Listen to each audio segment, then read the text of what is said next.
Merci bien. Merci.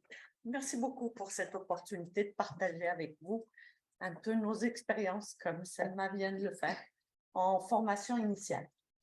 Alors, on va essentiellement se concentrer euh, sur nos profils dans un premier temps, parce que ça va vous donner aussi une idée sur des contextes dans lesquels on travaille. Et puis, on va souligner les besoins d'inclusion qu'on a dans nos programmes scolaires et académiques en même temps. Et avant d'arriver à notre réflexion sur nos approches et ce qu'on fait, nos expériences en général. Alors, je vais faire la malpolie et commencer par me présenter comme monsieur vient de le faire. On est toutes les deux professeurs au sein de programmes de formation professionnelle, comme je viens de le dire. Donc, moi, je suis affiliée à ce qu'on appelle le programme du bac, qui est le programme du baccalauréat en éducation française de l'Université de Regina, qui est majoritairement anglophone. Et on travaille, on vit dans un milieu majoritairement anglophone. Le français y est vraiment minoritaire, plus minoritaire que par ailleurs au Canada. Donc, du point de vue formation, j'ai un bac en sciences de l'agriculture, un DEA en biologie et agronomie, d'où mon passage à Montpellier, une maîtrise en amélioration génétique des plantes aussi, un doctorat en éducation en milieu minoritaire. Vous comprendrez que je viens avec un bagage très complexe et très diversifié, qui peut prêter à confusion, mais dans lequel je me suis vraiment trouvé une belle perspective à poursuivre. En matière de recherche, je m'intéresse beaucoup à l'apprentissage du français comme langue première ou langue seconde dans situation minoritaire, mais je m'intéresse aussi aux questions d'inclusion en général, l'interculturalité, les situations minoritaires, quelles qu'elles soient, donc toutes les questions de justice sociale m'intéressent. Je travaille essentiellement et j'enseigne dans le programme de formation à l'enseignement au niveau élémentaire. Et ce programme-là forme autant à l'enseignement dans les écoles francophones. En Saskatchewan, la communauté s'appelle la communauté francescoise. Et donc, dans les écoles francescoises, mais on prépare simultanément les étudiants à enseigner en langue seconde dans les programmes d'immersion française ou bien dans les programmes de français de base. Ça existe encore en Saskatchewan. C'est un programme de 4 ans qui a pour majeur le français, c'est la langue première. On exige de nos étudiants plusieurs cours de langue, entre 8 et 12 crédits de français. Et au niveau secondaire, ils peuvent se permettre d'avoir une mineure. Au niveau élémentaire, ils ne peuvent pas avoir de mineure. Donc, ils ont une seule majeure. Et ils sont donc formés à enseigner, comme je disais, soit en immersion, soit en français de base, soit dans les écoles francescoises. Et on exige d'eux, comme si tout cela n'était pas difficile, on exige d'eux qu'ils viennent ici, dans la province de Québec, qu'ils passent leur 2e année à l'Université Laval, à Québec. Donc, ils sont préparés d'avance aussi à venir dans ce milieu en français majoritaire. C'est tout un autre apprentissage pour eux. Leurs compétences. Exactement. Donc, ça leur permet de développer leurs compétences langagières et puis d'être confrontés à la culture francophone, de s'initier, d'apprendre et de vraiment comprendre qu'est-ce que ça veut dire, une culture francophone. Donc, la poutine et la chanson québécoise traditionnelle, ça fait partie de ces apprentissages-là, mais ils finissent par comprendre que même au Québec, ce n'est pas tout le monde qui aime la poutine, par exemple. Donc, ça déconstruit un peu les stéréotypes qu'on a de loin en se disant, bon, au Québec, on fait ci, on fait ça. Alors, ce qu'il faut savoir aussi, c'est que la formation dispense 100% de cours en français pour ceux qui vont enseigner au niveau élémentaire mais pas pour ceux qui vont enseigner au niveau secondaire. Ce qui veut dire que eux doivent prendre des cours de didactique en anglais. Donc, s'ils veulent avoir une mineure en sciences, ils vont prendre le cours de didactique en anglais. S'ils veulent avoir une mineure en éducation physique, ils vont prendre le cours ou les cours de didactique en anglais.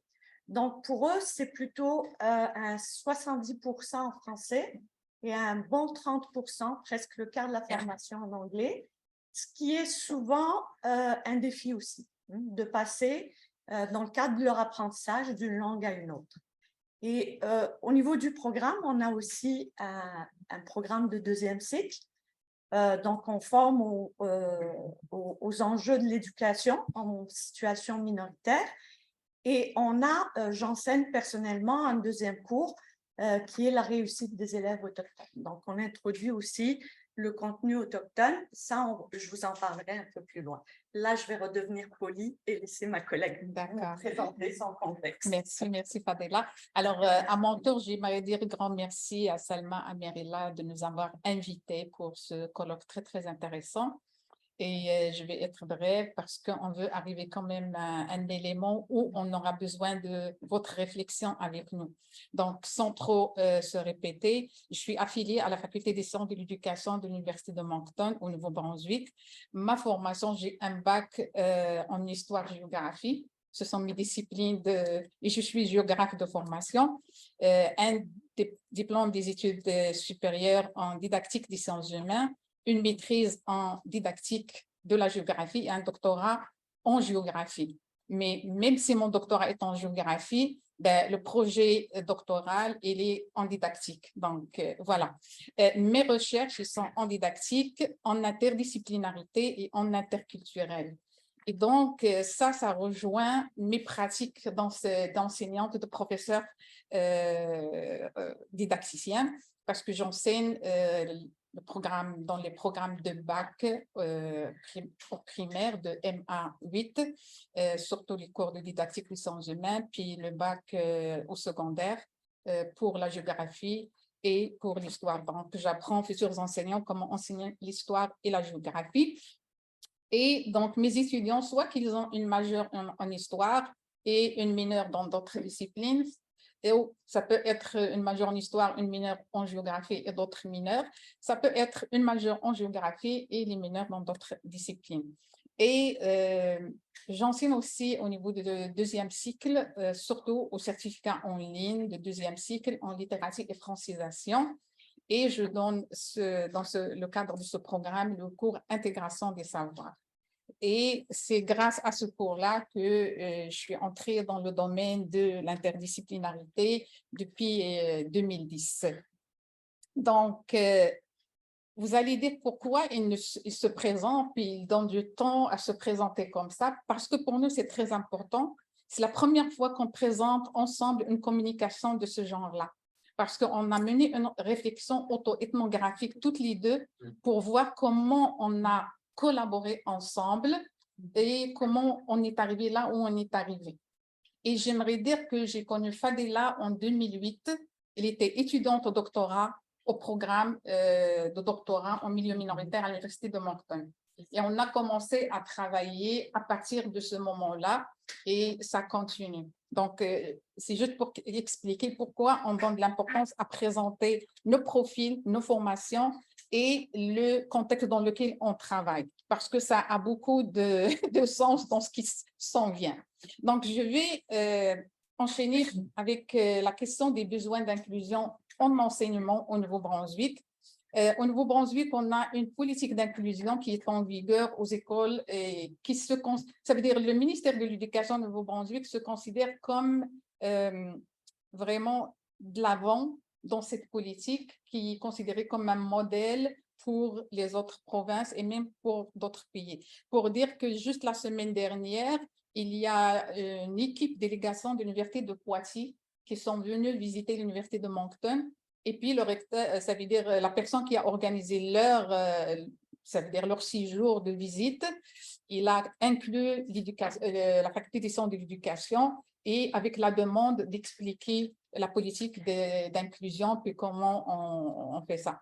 Donc, on a cette politique-là, puis on a aussi un profil de sortie de l'élève du milieu francophone, acadien. Donc, c'est quelque chose de vraiment, c'est un bijou qui est concentré sur l'approche par compétences. Donc, on va voir 3 compétences importantes, la compétence socio-affective, la compétence cognitive et la compétence communicative. Et donc, vous voyez, la première, c'est le personnel, l'interpersonnel. La deuxième, c'est la pensée critique, la pensée créative et novatrice. Et au niveau de la compétence communicative, il y a la question de traitement de l'information de toutes sortes et l'exploitation des médias. Et si je me compare avec ma collègue qui est dans le milieu saskatchewanais, nous, on commence à emboîter le pas dans la reconnaissance de l'éducation de l'histoire autochtone. Donc, ce n'est pas la... Et c'est ça, c'est vraiment, vraiment intéressant. Donc, je te laisse... Merci. Oui, vous vous distinguez dans l'inclusion. La Saskatchewan a été plutôt la province qui est la dernière province à fermer la dernière école résidentielle en 96. Donc, tout de suite après, la Saskatchewan a pris les devants en mettant en place le mandat obligatoire d'introduire l'enseignement par rapport aux traités. Donc, les traités, pour nous, sont très, très importants et ils sont importants pour tous.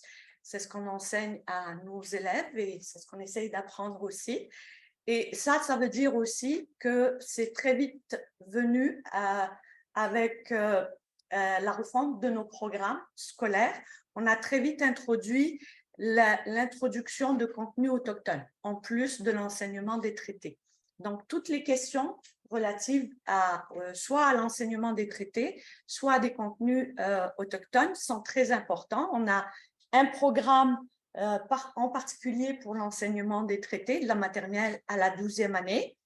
Et on a au sein des programmes scolaires des passages, des résultats d'apprentissage qui intègrent directement l'enseignement de contenus autochtones, parfois de manière détaillée et explicite. Parfois, on fait juste la suggestion et on laisse ça aux enseignants de décider qu'est-ce qu'ils intègrent, qu'est-ce qu'ils enseignent dans ce contenu-là et comment ils vont le faire. Donc, on s'améliore de plus en plus, on construit, on travaille avec des aînés autochtones de plus en plus, mais on rejoint ce dont on parlait ce matin, c'est-à-dire le développement de soi. On essaie vraiment d'amener nos élèves et nos étudiants dans le cadre du programme à faire un bon développement de soi, d'être conscient et empathique envers les communautés et la diversité en place. On a aussi 4 compétences transdisciplinaires qui touchent au savoir, à l'identité, à l'interdépendance, on en parlait encore ce matin, aux littératies, différentes formes de littératie multiples, puis la responsabilité sociale. Donc, ça, c'est nos 4 compétences essentielles. On a ce qu'on appelle des apprentissages essentiels communs, et ça inclut ce dont Aïcha a parlé, c'est-à-dire les contextes, la créativité, l'esprit critique, le développement de soi, l'altérité, l'interdépendance, comme je viens de le dire, la durabilité environnementale. Ça aussi, ça existe dans ces apprentissages essentiels, les littératies, l'expression et la communication. Donc, j'aimerais faire un retour parce que je ne sais pas pourquoi quand ça saute une acétate, tu as vu? C'est là. Je ne sais pas pourquoi. Ouais, ça la saute. Pourrais-tu le dire?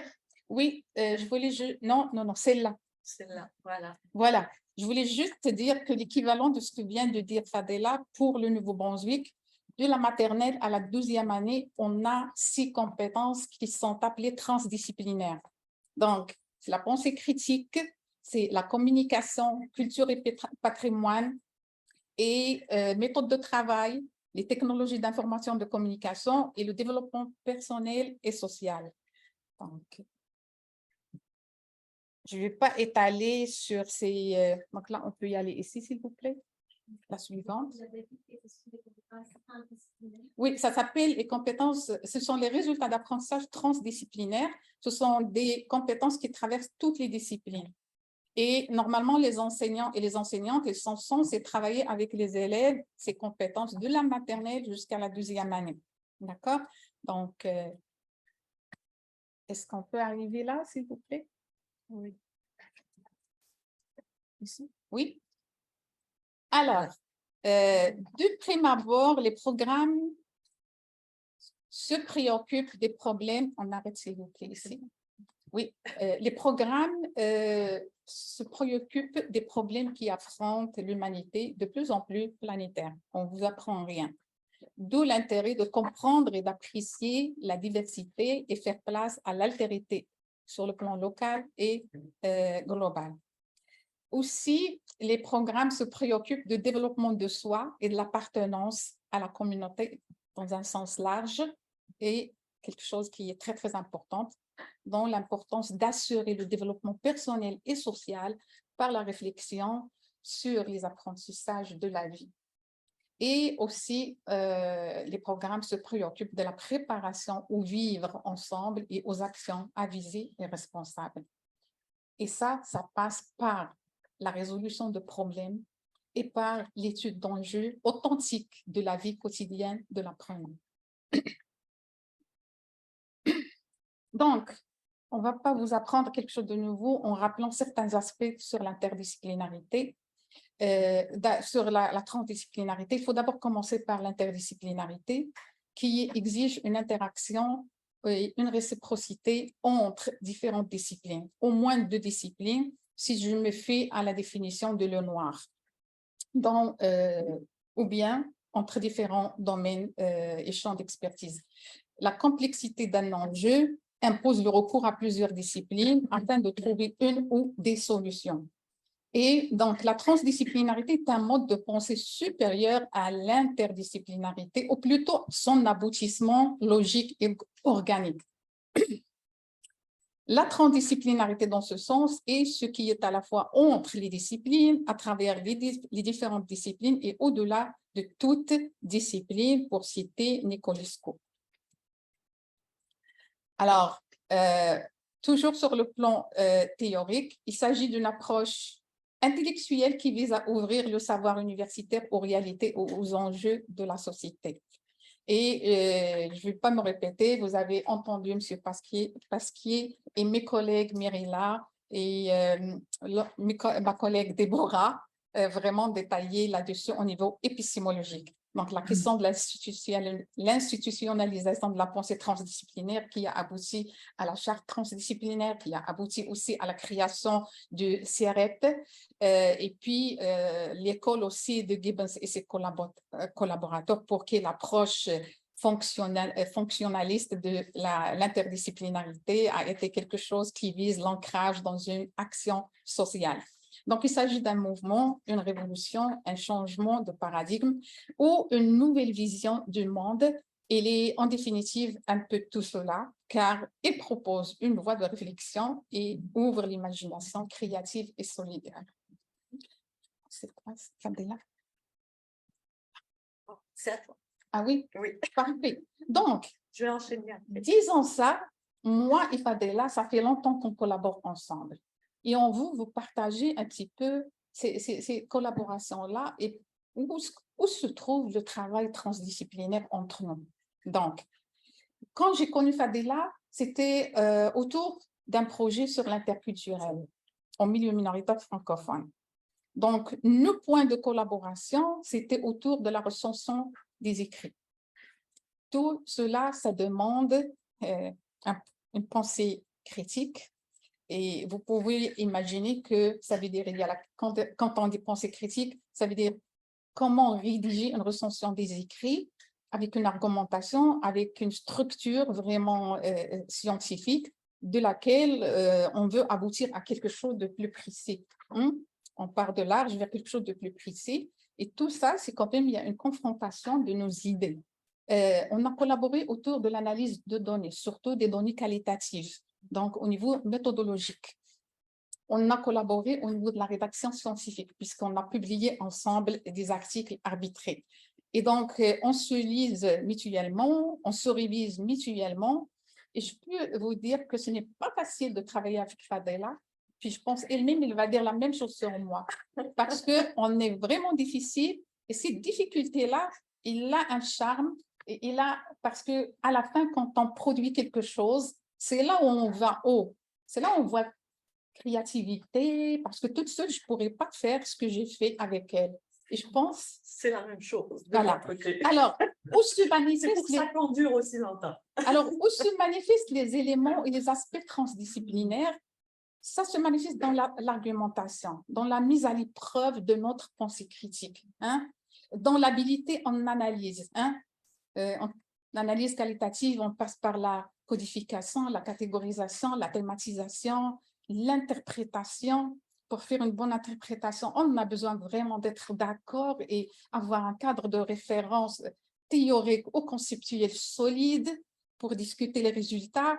Il y a la mise en lien des catégories, mais il y a aussi, des fois, on arrive à la modélisation et à produire quelque chose vraiment. Quand je me lis maintenant, je me dis, waouh, merci Fadela. Merci Aïcha. Merci à nos bagarres. Puis, il y a aussi la question des habilités linguistiques en méthode d'écriture scientifique. Donc, c'est vraiment, on est difficile l'une envers l'autre. Et des fois, je m'énerve. Et aussi. Mais, oui, mais après, on se dit, waouh, ça donne quelque chose. D'accord? Donc là, on vous cite quelques exemples de nos collaborations, des publications qu'on a eues ensemble. Et vraiment, je voudrais juste dire par rapport au premier article, il a été quand même, ça veut dire le sentiment d'appartenance chez les parents d'élèves immigrants francophones du Nouveau-Brunswick, il a été discuté par la chaire des études ethniques à l'Université de Montréal. Pour dire, ça, c'est l'une des collaborations de laquelle on est vraiment très fiers, en toute modestie, mais vraiment, c'est de plaisir. Oui, alors du point de vue didactique, on fait des recherches aussi. On regarde, on a des publications professionnelles à ce niveau-là. On s'attarde surtout sur les recensions des écrits d'une différente façon. On ne regarde pas les écrits didactiques de la même façon qu'on regarde les aspects reliés à l'interculturel, par exemple. Donc, c'est d'autres lectures, d'autres façons d'analyser, d'autres aspects de l'esprit critique à mettre en œuvre. Bien sûr, ça change un petit peu les situations de collaboration. Et pour nous, chaque situation dans laquelle on a collaboré, on a gagné, on a grandi, on a appris. Et c'est ça le plus important. Donc, dans cette partie-là, on s'est essentiellement attardé à produire non pas des articles arbitrés, mais essentiellement des articles qu'on appelle professionnels, qui servent à nos étudiants au premier, parce que c'est le genre de littératie qui n'existe pas, donc on voulait la mettre à leur disposition pour commencer, mais aussi ça permet aux futurs enseignants de réfléchir à de nouvelles perspectives à intégrer, surtout au niveau de la maîtrise, donc du second cycle et ainsi de suite. Donc, eux peuvent déjà aller encore plus loin et examiner leur pratique ou leur façon de faire, leur façon d'apprendre d'une différente façon. On l'a fait nous-mêmes. Donc, ça nous aide, mais ça aide aussi à la formation des futurs enseignants. Je vais continuer par rapport à l'enseignement parce qu'on collabore aussi au niveau de l'enseignement. Il y a beaucoup de choses qu'on fait. On s'échange des techniques, on s'échange des stratégies, on s'échange des ressources ou du moins on s'encourage à lire ou à faire des lectures en particulier en disant ben, j'ai fait ci, j'ai fait ça, mais on s'invite aussi mutuellement dans nos cours. Alors, personnellement, j'interviens dans le cours sur l'intégration des savoirs et j'essaye d'intégrer justement les particularités, les spécificités de la Saskatchewan qui sont très différentes du milieu du Nouveau-Brunswick. Et inversement, Aïcha intervient dans mon cours sur la réussite des élèves autochtones en situation minoritaire et elle apporte aussi tous ces principes pédagogiques d'intégration, des exemples pratiques dans l'enseignement par exemple, sur l'itinérance, le jardinage urbain, ou quand on veut faire vraiment des activités très, très spécifiques. Donc, on amène vraiment ces questions-là, qu'elles soient linguistiques ou non linguistiques, mais ces différences-là à l'intérieur de nos classes. Et toutes ces différences font partie des apprentissages qu'on fait avec nos propres étudiants. On revient souvent après nos interventions mutuelles dans nos cours et on fait ces réflexions et on regarde, on examine vraiment ce qui a marché, ce qui n'a pas marché avec nos étudiants et ce que nous avons pensé avoir bien fait, qu'on pense pouvoir changer ou améliorer et ce qu'on pense qu'on a mal fait, qu'on devrait vraiment améliorer. Donc, on travaille vraiment en équipe à ce niveau-là. Mais tel que souligné ce matin, il y a des choses qui sont vraiment difficiles à mettre en évidence parfois. Et c'est là qu'on a peut-être moins d'évidence. Et j'aimerais juste dire par rapport à ça, c'est que ces échanges dans nos cours, ça nous permet de grandir professionnellement. C'est de développement professionnel auquel ça veut dire on le fait nous-mêmes par nous-mêmes. Et donc, ça nous permet vraiment, vraiment d'évoluer. Donc, je peux dire que malgré nos formations et nos trajectoires professionnelles différentes, lorsqu'on collabore, qu'est-ce qu'on fait? On met l'accent sur l'objet de la collaboration. Ça peut être un article scientifique ou un article professionnel, ça peut être une communication. Comme c'est là qu'on a développé, ça n'a pas été facile. Hein? Donc, c'est vraiment… on mobilise une certaine intelligence collective pour utiliser le terme de François Tadi. On focalise sur la logique de l'argumentation et le raisonnement et l'enchaînement des idées. On fait le transfert de nos habiletés sans oublier nos champs d'expertise. On incorpore nos savoirs disciplinaires à l'intérieur de l'objet de l'étude. On recherche et on incorpore de nouvelles perspectives et savoir-faire. Oui, alors on s'est posé la question si on pouvait se considérer comme étant des chercheurs transdisciplinaires. On a été hésitante là-dedans. On est encore en plein apprentissage. J'apprends beaucoup. J'ai beaucoup appris de Aïcha parce que elle avait commencé avant moi et j'ai embarqué avec elle parce que la stratégie d'apprendre avec une collègue me plaisait énormément et je continue à le faire. Donc, on est vraiment, je pense, dans le mode mise en pratique, un pas à la fois. On apprend quelque chose, on met en pratique, on essaye autre chose et puis on essaye de trouver une nouvelle voie, une nouvelle perspective, une nouvelle stratégie. Donc, on va dire oui, timidement, ou on voudrait bien l'être, voudrait vraiment intégrer le club des indisciplinés.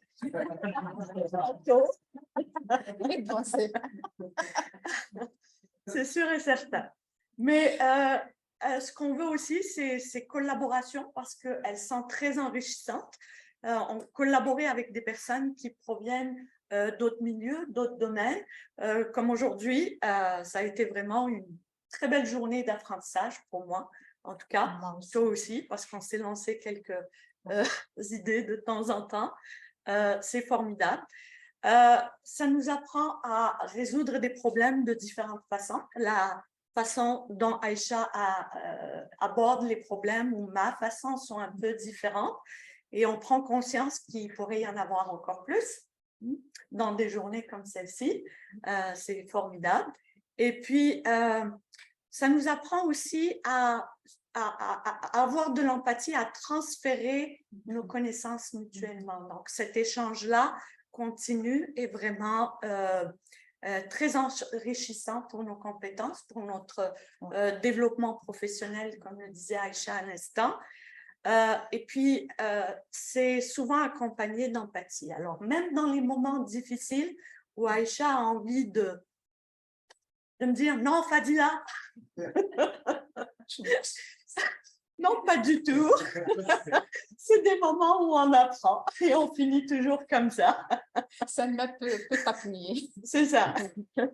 Mais j'aimerais juste te dire, si tu permets, Fadela, oui. C'est que vraiment, c'est la première fois qu'on réalise une certaine réflexion toutes les deux sur ce cheminement la partage de trajectoire professionnelle et qu'on la partage publiquement avec vraiment une audience assez vraiment intéressante comme vous autres. J'aimerais juste dire que la communication de Myrilla et de Déborah, ça m'a donné beaucoup d'idées à se comprendre dans ce qu'on a écrit, moi et Fadela, dans cette communication. Vraiment, c'est la richesse de cet apprentissage vraiment ne cesse d'agrandir. Bien, merci beaucoup, vraiment. C'est ça. Merci. Merci.